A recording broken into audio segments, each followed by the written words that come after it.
Bienvenue mesdames et messieurs à cette session d'information rétrospective sur la 92.9 MHz Dynamique Congo Radio, un journal réservé à l'actualité de la semaine. Mesdames et messieurs, encore une fois, bienvenue, un journal sans titre. Nous attendons directement par le mercredi un point de presse qui s'était tenu par Didier Ntsekula pour donner sa position le mercredi devant le chevalier de la plume, attaché de presse du ministre provincial du Congo, ministre provincial de transport du Congo central, a donné son parcours et sa vision pour le développement du territoire de Séké-Banza.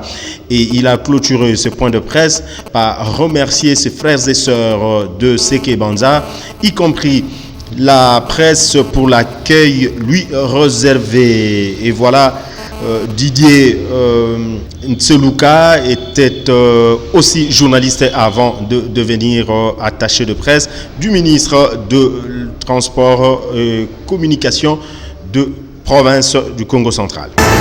Dynamique Congo, vous suivez le journal de la rétrospective d'actualité.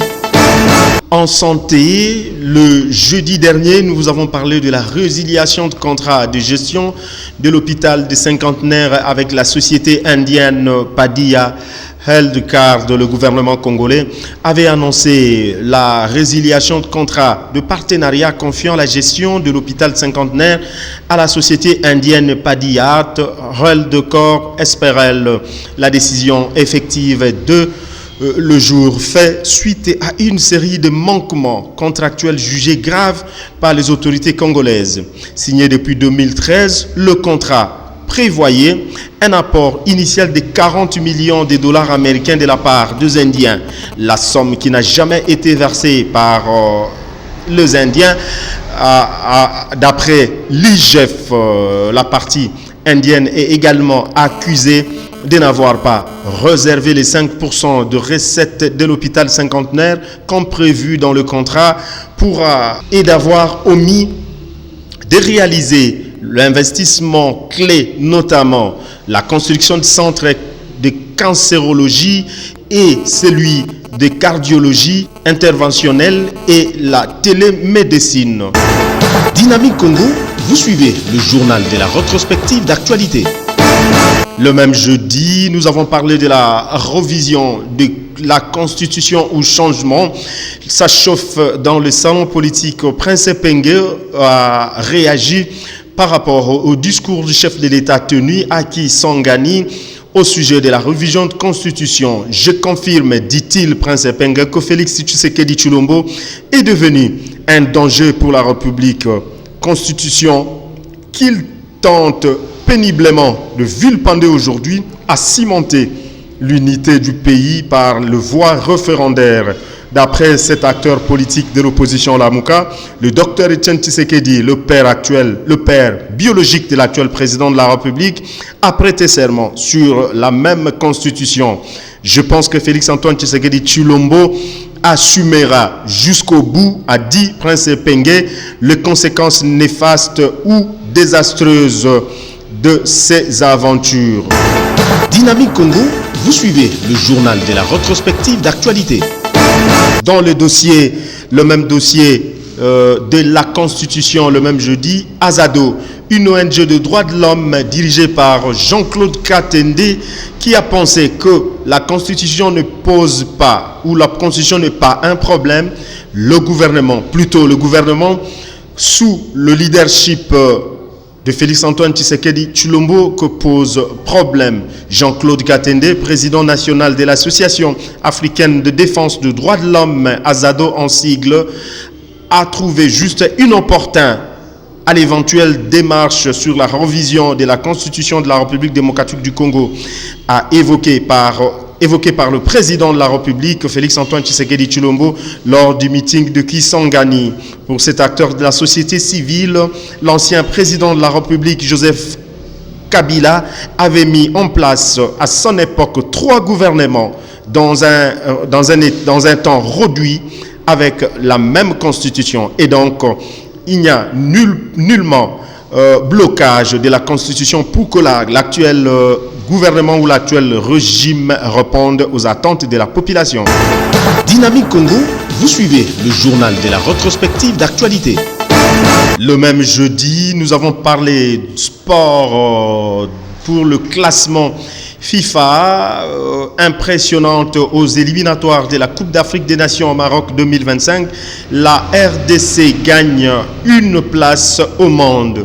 Les Léopards de la République démocratique du Congo sont récompensés après leur sans faute aux 4 premières journées des éliminatoires de la Coupe d'Afrique des Nations Maroc 2024. D'après le classement FIFA rendu public le jeudi 24 octobre 2024, le Grand Congo reste 10e en Afrique et occupe la 57e place sur le plan mondial. Le fauve congolais gagne donc une place au monde après avoir battu le Taifa Stars de la Tanzanie en aller-retour. Il retrouve cette place donc après plusieurs années et pour la première fois. Dynamique Congo, vous suivez le journal de la rétrospective d'actualité. Le vendredi, mesdames et messieurs, nous avons parlé de la CENCO, la Conférence épiscopale nationale du Congo. CENCO en sigle a exhorté le président de la République, Félix-Antoine Tshisekedi Tshilombo, à engager un dialogue véritablement inclusif sans attendre qu'une crise politique embrase les pays, soit totale, celle qui peut engendrer les conséquences néfastes. Cette organisation dirigée par le prélat catholique souligne ici l'importance de prendre l'initiative pour réunir les acteurs politiques et sociétés civiles autour de la table de négociation, des discussions, afin de prévenir les tensions et favoriser la stabilité du pays. Dynamique Congo, vous suivez le journal de la rétrospective d'actualité. Le samedi, nous avons évoqué l'information au niveau du Congo central. Le gouvernement provincial du Congo central a lancé le travaux d'élaboration de l'édit ou loi budgétaire 2025 sous le haut patronage du gouverneur de province du Congo central, Grace Bilolo. Le vice-gouverneur Prosper Ntela Ntambidila, représentant du chef de l'exécutif provincial en mission, a lancé le week-end dernier à l'hôtel Ledia de Matadi le travaux d'élaboration de l'édit budgétaire 2025 à présence du ministre du budget, d'autres membres du gouvernement provincial, les députés provinciaux et plusieurs invités, dont le membre du conseil provincial de la sécurité. Signalons que ces travaux se tiendront durant 4 jours. Écoutons le vice-gouverneur qui a nourri l'espoir de doter la province d'un budget conséquent pour répondre aux besoins de la population. Le particulier que vous accordez à cette activité qui, à la fin, dotera notre province d'un budget que nous voulons réaliste et en même temps ambitieux. Au regard des efforts de service à consentir par chacun, par tous, dans le but de maximiser nos recettes propres et par ricochet, de permettre à notre chère province de mettre en œuvre son processus de développement durable et équilibré de manière irréversible.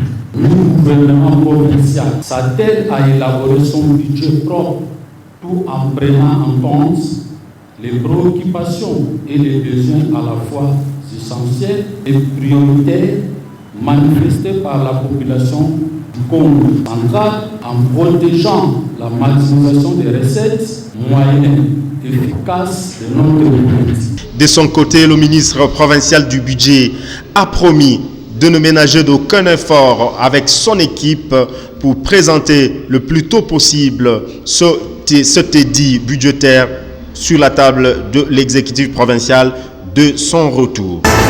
Dynamique Congo, vous suivez le journal de la rétrospective d'actualité.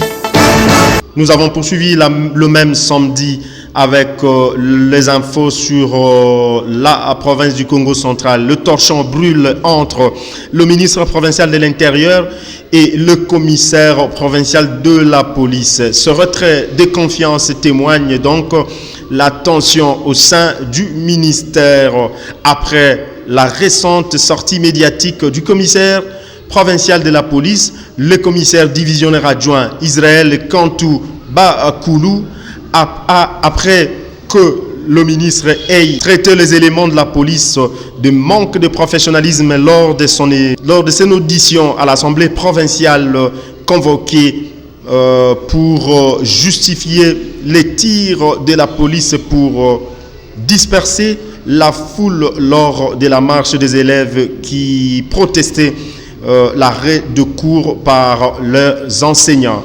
Cette affaire à suivre, mesdames et messieurs. C'est ainsi que prend fin cette session d'information rétrospective sur la 92.9. Mesdames et messieurs, restez branchés à nos programmes. Vous suivrez demain matin une session d'information et la mi-journée et la grande édition de lundi. D'ici, portez-vous bien. Au revoir.